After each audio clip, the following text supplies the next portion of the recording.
Doctor சுதாகண்ணன் astro TV நேயர்கள் அனைவருக்கும் வணக்கம். தனுசு ராசிக்கான இந்த மாத பலன் எப்படி இருக்குது அப்படின்றது பார்க்கலாம். குரோதி வருடத்துக்கான 2024 ஆணி மாத பலன் ஜூன் 15 ஜூலை 18 வரைக்கும் இது நடக்கும். தனுசு ராசி அன்பர்களுக்கு ராசியாதிபதி 6ல் மறைஞ்சிட்டாரு அப்படின்னு நீங்கள் வருத்தப்பட தேவையில்லை. உங்களுடைய முயற்சி ஸ்தான அமைப்பு கொஞ்சம் நல்லாயிருக்கும். ஏன்னா முயற்சி ஸ்தானாதிபதியான சனி பகவான் ஆட்சி ஸ்தானத்தில் உட்கார்ந்துருக்காரு. சனி பகவான் மந்தகதியில் சோம்பல் தன்மையில் போவாராச்சு, அவர் எப்படி நம்மளுக்கு சப்போர்ட் பண்ணுவார் அப்படின்னு நீங்கள் நினைக்கக்கூடாது. குரு பகவானும் சனி பகவானும் நட்பு கிரகங்கள். கண்டிப்பாக உங்களுக்கு கும்பத்தில் உட்கார்ந்துருக்க சனி பகவான் ஒரு முயற்சி அடுத்தடுத்த அமைப்பில் கண்டிப்பாக கொடுப்பாரு. அது இல்லாத பஞ்சமத்தில் செவ்வாய் பகவான் உட்கார்ந்துருக்காங்க.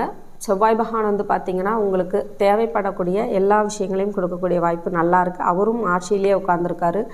குழந்தை பாக்கியம் உள்ளவர்களுக்கு குழந்தை அமைப்பு கிடைக்கும். சொத்து பத்து அமைப்பு உள்ளவங்களுக்கும் நல்ல படிப்பு விஷயங்கள் இருக்கிறவங்களுக்கும் குழந்தைகளுக்கான உடல் முன்னேற்றம், கல்வி முன்னேற்றம், எல்லா விஷயங்களும் கொடுக்கக்கூடிய அமைப்பும் செவ்வாய் பகவான் உங்களுக்கு தருவார். அதே மாதிரி 7ஆம் அதிபதி ஸ்ட்ராங்காக உட்கார்ந்துருக்காரு.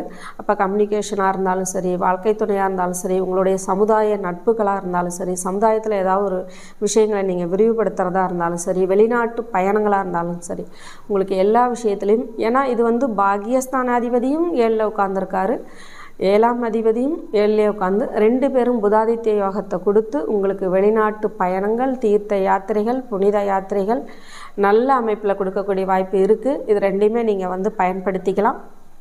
உங்களுடைய லாபஸ்தானாதிபதி சுக்கிர பகவானும் அதில் உட்கார்ந்துருக்காங்க. என்ன ஒரு பிரச்சனைனா, உங்களுடைய ராசியாதிபதி மட்டும்தான் மறைஞ்சிருக்காரு 6ல்.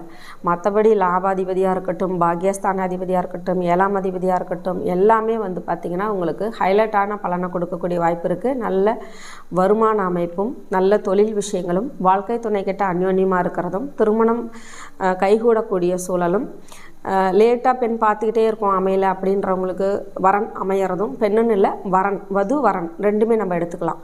அவங்களுக்கும் இந்த மாதம் உங்களுக்கு அந்த வது வரன் அமையறது, திருமணம் அமையறது, சுப நிகழ்வுகள் எதுவாக இருந்தாலும் உங்களுக்கு நல்லா இருக்குது. 4ல் ராகு பகவான் உட்கார்ந்துருக்காரு. வண்டி வாகனத்தில் கண்டிப்பாக பிரச்சனைகள் வந்துடும். புதுசாக எதுவும் வண்டி வாகனம் எடுக்காதீங்க. வச்சுருக்கிற வண்டி வாகனத்திலே உங்களுக்கு ரிப்பேர் செலவு போய்கிட்டே இருக்கிற மாதிரி இருக்கும். நிறைய எலக்ட்ரிக்கல் ஜாமான் உங்களுக்கு ரிப்பேர் ஆகக்கூடிய சூழல் கொடுத்துரும். அதனால் சொத்து பத்தாக இருந்தாலும் சரி, வண்டி வாகன அமைப்பாக இருந்தாலும் சரி, அதில் மட்டும் இந்த வருஷம் இந்த மாதத்தில் இன்வெஸ்ட் பண்ணிக்காமல், அதை பெருசுபடுத்திக்காமல் இருக்கிறத மட்டும் நகர்த்திட்டு போகிறதுக்கு பாருங்கள். மற்ற எல்லா சுப விஷயங்களுமே உங்களுக்கு சூப்பராக கொடுக்கக்கூடிய அமைப்பில் தனுசு ராசிக்கே நல்லாயிருக்கு. இவ்வளோ நாளாக 7 சனி காலகட்ட அமைப்பும் இருந்து கொஞ்சம் சங்கடப்பட்டுட்டு இருந்தீங்க. அதே மாதிரி 10ல் உங்களுக்கு பார்த்திங்கன்னா கேது பகவான் உட்கார்ந்துருக்காரு. அன்றிலே சந்திர பகவானும் வந்திருக்காரு. அதை சார்ந்த தொழில் அமைப்பு செய்கிறவங்களுக்கெல்லாம் தொழிலில் பெருசாக கிடைக்காதுன்னு யோசிக்கணும். அதை சார்ந்த தொழில் அமைப்பு கிடைக்கிறவங்களுக்குலாம் சூப்பராக இருக்கும். கேது பகவான் அமைப்பு அப்படின்றது வக்கீலாக இருக்கிறவங்களுக்கு, இபி டிபார்ட்மெண்ட் இருக்கவங்களுக்கு, தையல் அமைப்பு இருக்கவங்களுக்கு, இந்த ஆரியா ஒர்க் போடுறவங்களுக்குலாம் சூப்பராக இருக்கும். சித்தா மருத்துவம் மாதிரி, பிசியோதெரபிஸ்ட் மாதிரி, இந்த மாதிரியான கேட்டகரியில் இருக்கவங்க எல்லாத்துக்குமே உங்களுடைய தொழில் விஷயம் நல்ல மேம்பாடாக இருக்கும்.